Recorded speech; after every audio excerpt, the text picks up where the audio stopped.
Hey everyone, welcome to Tech Solutions. New at our channel? Please subscribe to be a part of us. Let's dig in. Is your WSL2 installed Ubuntu distro having problems?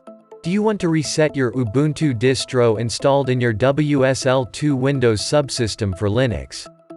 This is the shortest method to fix the issues in resetting your Ubuntu in your WSL2.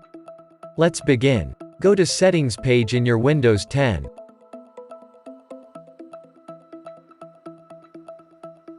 Click on Apps and Features.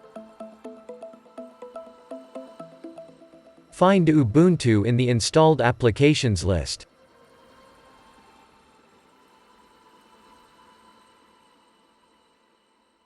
Click on Advanced Options.